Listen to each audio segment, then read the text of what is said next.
Welcome back, Guardians. Bungie has given us a third article this week, this time being the Renegades content calendar. Now, this is not the full content calendar they wanted to give us for the year going forward and for the future of Destiny. This is more of a small scale look at what we've done for Edge of Fate and what is going to come in the first week and second week of Renegades. Now we are going to go ahead and go over the actual calendar itself, which is an image, and go over their explanation for certain changes down below that they elaborate on further down. In September, we shared a live stream outlining our plans between Ash and Iron and the launch of Destiny 2 Renegades, including plans for upcoming features and a roadmap for what's ahead.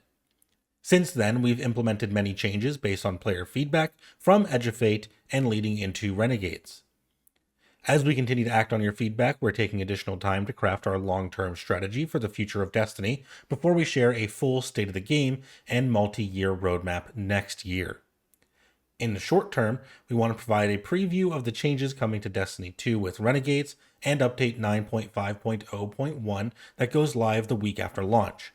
The team have been focused on continuing to make improvements to power and progression, quality of life updates, and the start of a new weekly ritual alongside brand new activities and systems in Renegades. So here we have the actual image itself for the Renegades content calendar.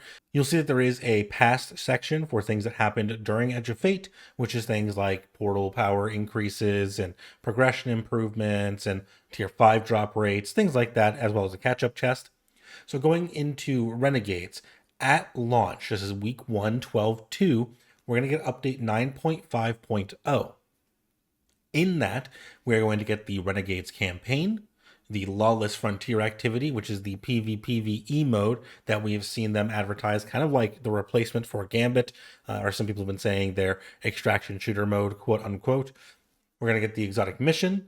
We're going to get the new dungeon, which is actually going to come in 9.5.0.1, which was the next week's update, considering the dungeon will launch on the 13th, but it's part of Renegades, so it's showing up here in the 9.5.0 section. We're going to get the new blaster type weapon, which is a whole new type of weapon that is going to do more damage than our regular primaries against mini bosses and bosses, but they're going to overheat like third iteration instead of work the way our normal weapons do. Then we're going to get our new exotic, the Praxic Blade, which is our lightsaber seen here at the top, or in any of the promo stuff. They're showing it off everywhere. Seasonal power is going to carry over this time. All exotic weapons and armor are going to be featured going forward. So for your builds in the artifact, getting that extra bonus in damage or in DR, you are no longer going to have to worry about if your exotic is actually featured. They're just all going to count for it. The Edge of Fate featured gear is going to continue being featured gear. It is no longer going to be replaced as it was planned to. That means it will last the entire content year, which I think is the appropriate move.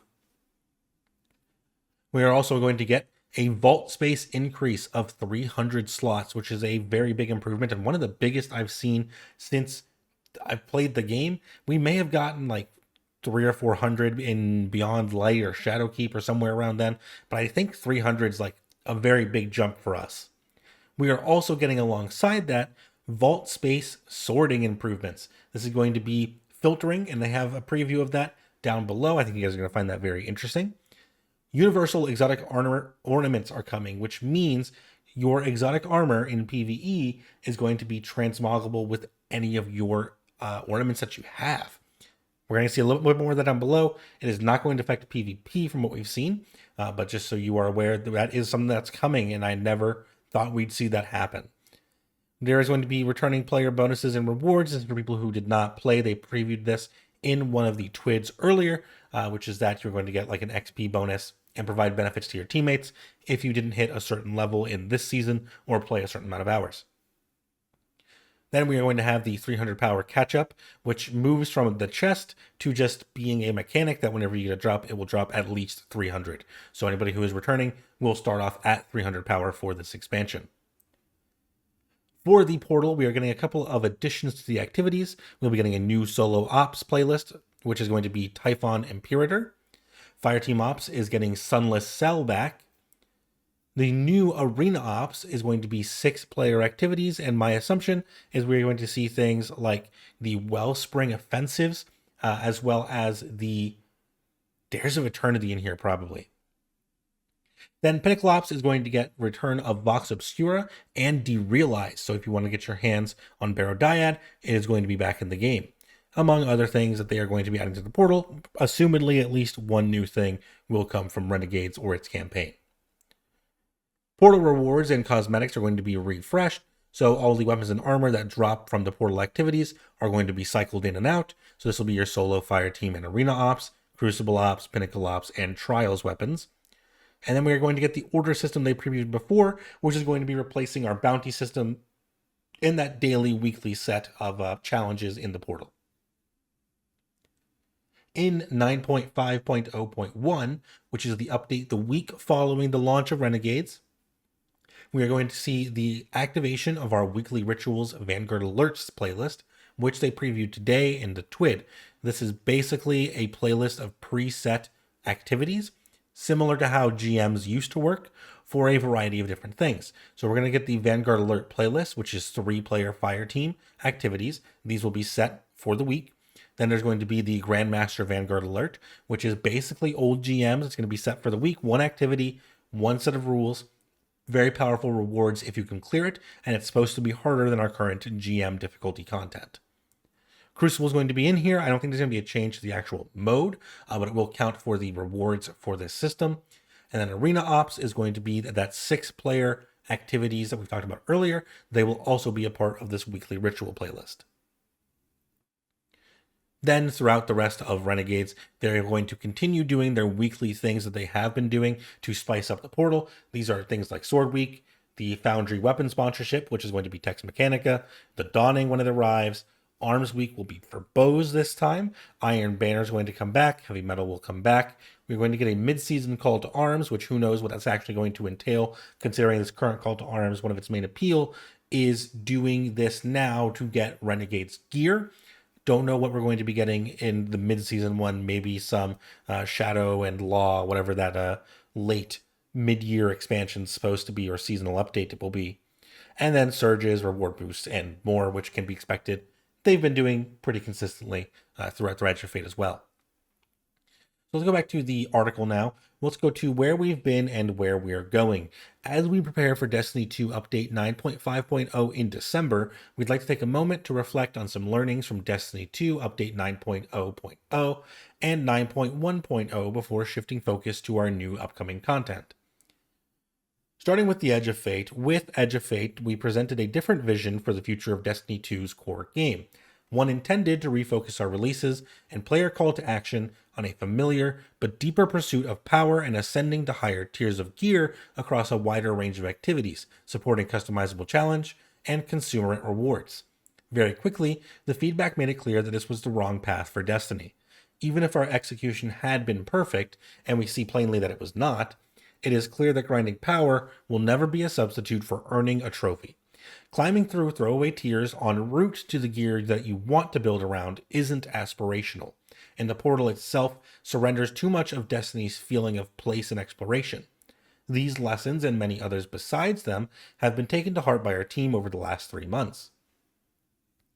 From 9.0.0 through 9.1.5, our focus across the entire team has been a response to player feedback, starting with the fastest changes and working through the more challenging ones.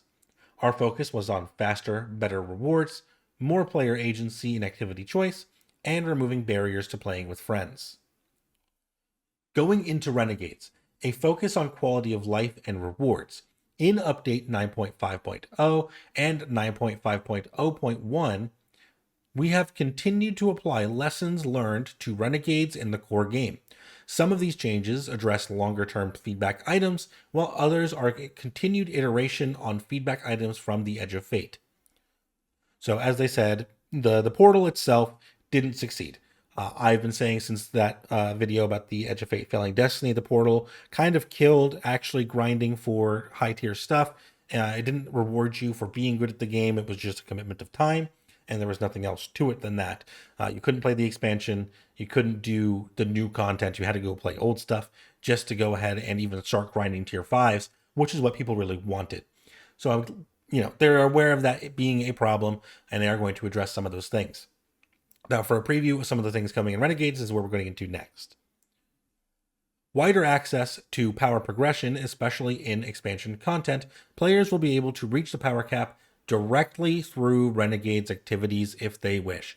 This means, unlike the Edge of Fate, where when you do your weekly mission that you get 2 drops for, and you finish the campaign and you hit 200 power, you cannot continue any more of the power grind from 200 to 550 on Kepler. You could not do the time lapse missions, the other queued up missions, anything on the Mythic campaign didn't count. So that felt so awful because there was all this new content that you played once and then there was no reason to go back into it. So I'm very happy to see this being changed so that going into Renegades activities and assumedly the Lawless Frontier will provide you some power levels to go ahead and increase your level in. As mentioned in the calendar themselves, seasonal power and featured gear will now carry across seasons, so all exotic weapons and armor are now featured, and moving power catch up from the chest needing to be manually picked up to organic drops, where when you sign in and play Renegades, you will immediately get bounced up to 300 power. Vault capacity and upgrades to ease collection pressure. They have increased vault capacity by an additional 300 slots up to 1,000 total, and they are working on more. In addition, the vault now has a revamped filtering system to help find what you're looking for faster. So now we have some examples of what the vault's going to look like. So you can see, instead of being the entire page, the actual vault items themselves are now in the rightmost section, right in the middle. You can see you can tab left and right as you did before. And now on the left third of this screen, we have a whole new filtering preview system that we didn't used to have. At the very bottom, we have all the pages where you can see every box of your vault, see where items are in it, see the empty boxes, and you can probably use this similar to Pokemon boxes in any of the Pokemon games to let you quickly move between pages. Then you will see there are filters. Currently there is 0 applied. You can sort highest to lowest and then probably lowest to highest. And then we have all items, weapons, armor, and miscellaneous. So you can at least filter your weapons and your armor out or go and sort by highest to lowest power. And then you'll see down here, when you go into that filter section and the sorting section, you have a couple of things that you can narrow down by. You can go from lowest to highest or highest to lowest on date added, rarity, power, tier, or slot. And then on top of that, you can kind of get some previews of those things, filter out the weapons, filter out the armor, just so you can keep looking at one thing specifically. I think that looks like a really good system, very intuitive for anybody who's picking up the game, much more so than logging into DIM and trying to compare things that way. I assure many of you that the best way to manage your items is probably going to be in a third-party app, not in-game, unfortunately. However, I think this is a very big step forward for convenience for most players. Next, we have the Universal Exotic Armor Ornaments. We are opening up the fashion game. Players may now apply any owned exotic armor ornament of the same class and slot to their exotic armors in PvE activities. Armors will continue to show their base aesthetic in PvP activities to avoid confusion in combat. So now, your transmog does not matter in PvP. People will see whatever the default skin is for that exotic. But in PvE, you can now make Aeon Swift look like Renewal Grasp or anything in between. There are numerous sandbox buffs to existing exotics and legendary archetypes. This is what we have talked about today, and we are going forward to talk about in the next coming weeks. So weapons, armor, and more are getting a pass to give you more reason to pull out old favorites. So the article for weapons came out this week. We're going to get abilities and exotic armor coming later down the line. In today's TWAB, they also mentioned this, where we are reintroducing weekly objectives to support weekly rituals. Vanguard alerts are going to bring back some of those Nightfall vibes. Check the TWID to see that information, or check out one of the TWID videos. Arena Ops is going to bring select 6-player activities, such as Catch Crash, for a larger fire team fun.